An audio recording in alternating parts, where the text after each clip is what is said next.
Hola, bienvenidos a esta sesión sobre actuadores industriales correspondiente a la asignatura de Regulación y Control de Máquinas Navales. En esta sesión vamos a ver una clasificación general de todos los actuadores que nos podemos encontrar tanto en industrias terrestres como en industrias navales.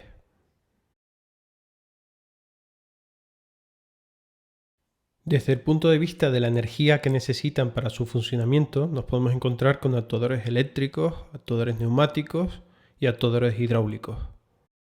Si tenemos en cuenta la naturaleza de la energía con la que actúan, podemos hablar también de actuadores mecánicos, actuadores térmicos, neumáticos, hidráulicos y eléctricos. Los actuadores mecánicos son aquellos que ceden energía mecánica a la planta, los térmicos ceden energía térmica, los neumáticos permiten o impiden el paso de un gas.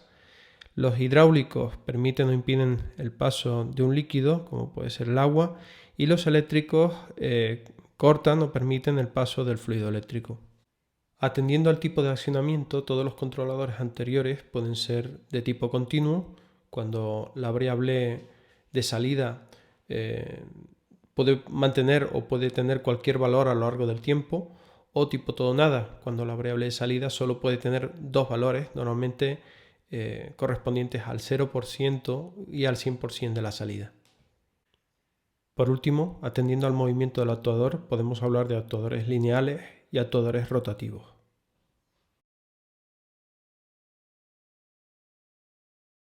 Los motores eléctricos de corriente continua aún tienen aplicaciones, sobre todo cuando es necesario controlar el par y también cuando es necesario un control muy preciso de la velocidad de giro, debido a que tienen un amplio rango de potencias, pueden mantener un control de velocidad muy preciso variando el voltaje de forma sencilla con rheostato a la entrada. Permite un control de par muy preciso debido a que depende básicamente de la intensidad, y también son motores reversibles, simplemente variando el voltaje a la entrada. No obstante, tiene una construcción mucho menos robusta que otros motores del mercado utilizados en aplicaciones industriales, requieren un mayor mantenimiento y además tienen un mayor tamaño físico por unidad de potencia. Los motores de corriente alterna, que también se conocen como motores en jaula de ardilla, son prácticamente los motores más utilizados en toda la industria. Tienen la gran ventaja con respecto a otros motores de similar potencia, que tienen un coste más bajo y son más robustos. También pueden controlarse mediante maniobras muy sencillas por contactores, mediante lógica cableada. Pueden controlarse también si se necesita y es preciso con variadores de frecuencia. No obstante, la velocidad de estos motores sufre un deslizamiento con respecto a la velocidad definida por la frecuencia de la tensión trifásica en la que se hayan conectado, pudiendo tener entre un 2 y un 8% de velocidad de giro menor a la nominal que le correspondería a la frecuencia. Además, el coste del variador de frecuencia cuando se requiere un control más preciso incrementa en gran medida el coste del motor. En las aplicaciones en las que se requiere una velocidad constante independientemente de la carga, es necesario emplear un motor de corriente alterna síncrono. Este tipo de motor tiene el rotor devanado, el cual debe ser alimentado por corriente continua. El campo magnético giratorio, no obstante, es alimentado por corriente alterna trifásica. Como mejora con respecto a los motores asíncronos, este tipo de motor permite variar el factor de potencia, mejorando el consumo.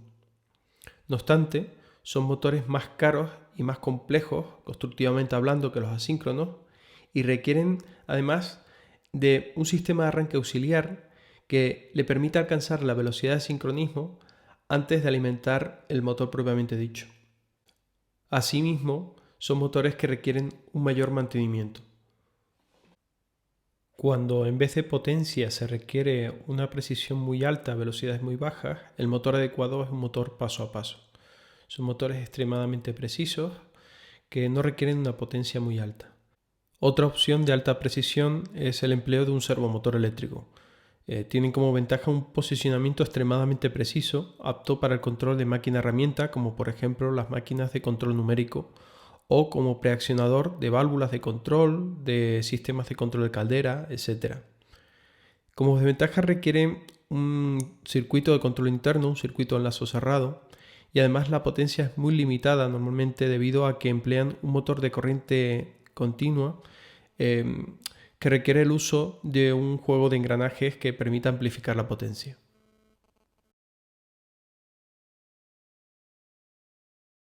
Las electroválvulas son también actuadores eléctricos que combinan el campo magnético generado por una bobina, bien una bobina de corriente alterna o una bobina de corriente continua, con un imán permanente. Estas electroválvulas pueden ser empleadas para líquidos y gases, o electroválvulas de control neumático para el control de circuitos neumáticos, o también electroválvulas de control hidráulico para control de circuitos hidráulicos de potencia. En este caso son de destacar las electroválvulas piloto, que mueven otras válvulas hidráulicas de mayor potencia para elevar elementos extremadamente pesados, como son pues, rampas, plataformas que levanten pesos elevados, etc. Los últimos actuadores eléctricos que voy a mencionar son los contactores y los relés.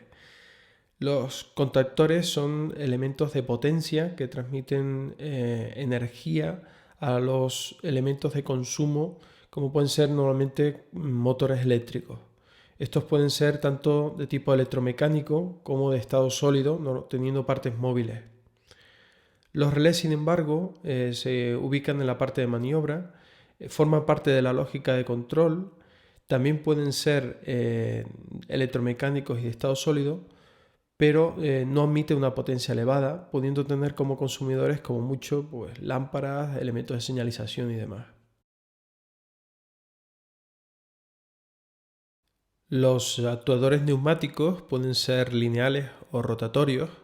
Dentro de los lineales nos encontramos con los actuadores de membrana, empleados sobre todo para el control de válvulas, y también con los pistones neumáticos, empleados para otro tipo de aplicaciones, además del control de válvulas, por ejemplo, el cierre y apertura de puertas. Los rotatorios, como los motores neumáticos, se emplean para el arranque de motores o el movimiento y accionamiento de máquina-herramienta. Por último, los actuadores rotativos de pistones se emplean en el accionamiento de válvulas que requieren un movimiento giratorio de un ángulo limitado, por ejemplo, las válvulas de mariposa. Para finalizar, comentar que en cuanto a los actuadores hidráulicos, son elementos de actuación que están pensados para una elevada potencia y que suelen funcionar con aceite hidráulico. Al igual que los actuadores neumáticos, pueden ser de tipo rotativo, constituyendo lo que se denomina motores hidráulicos, o de tipo lineal, constituyendo lo que se denominan pistones hidráulicos.